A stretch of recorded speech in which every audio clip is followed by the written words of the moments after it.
but I was seeing some stuff You guys saw that, some of those oh deals. yeah, I saw some where you're looking at it and there's a large fee up front. It almost appeared to be kind of like hard money for real estate. So it was, a fee up front. There was a guaranteed return. It would be payment in kind. So like if they didn't hit that distribution, it would roll to the next year. They also would want some way of control. I even saw one that said, it's LLC, of course, manager managed, but they would have 2 out of the 3 managers would be the fund. And at any time they could vote out the other manager. And we're like, wait a minute, no. And so what was kind of unfortunate was in those cases, when I'm talking to the buyer, borrower, operator, they wouldn't really understand that. And so it sort of made me kind of want to take a step back and say, hey, you might not be the right person to buy this business if you're not even like reading this agreement. Yeah. You're not looking at the operator agreement. You're not looking at the subscription agreement. You're not really understanding what you're getting yourself into. That gives me pause when I'm looking at you as a borrower. Are you going to actually be able to run this company?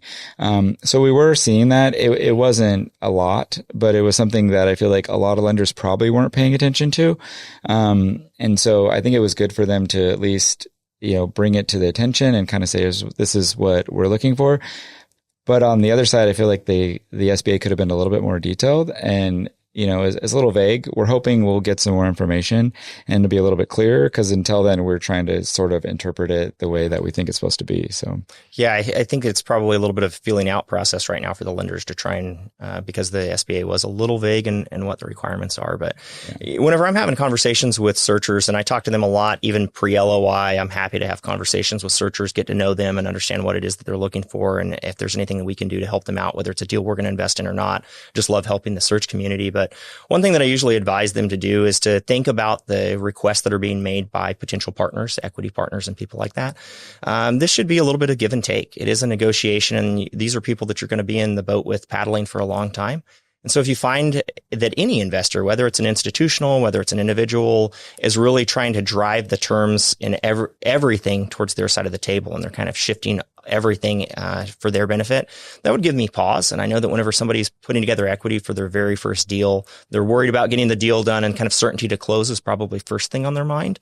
But I would say, to the extent that they can, to be very thoughtful about who they have as partners and to consider the behavior, the actions of people, because you want to be aligned with people that are going to treat you fairly. We're looking for that on the other side. If we have a searcher who's trying to find the absolute, how do I get every term to the bare minimum or to one side or the other, that tells us that maybe they're not looking for a partnership. They're looking for a transaction only, and they want the lowest cost market terms that are out there. And for us, that's just not a game that we want to play in. We want to find fair terms for everybody, where everybody's incentivized and where we're all going to do well. I'm huge on alignment, and so we want to see that searcher do well whenever we're doing well. And I feel like the more steps you can put in up front to align outcomes, the better off we all are.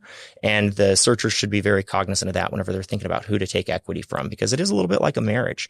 You're going to be with somebody for many, many years. And even though they're a minority investor, they can definitely make life difficult, or they can make life much better and be able to be a real value out of the transaction. So be a little wary and do some interviews on your side too. It's not just about getting a check from someone.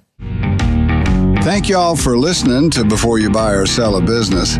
If you found value in this episode, please follow the show, leave a positive review, and share it with someone.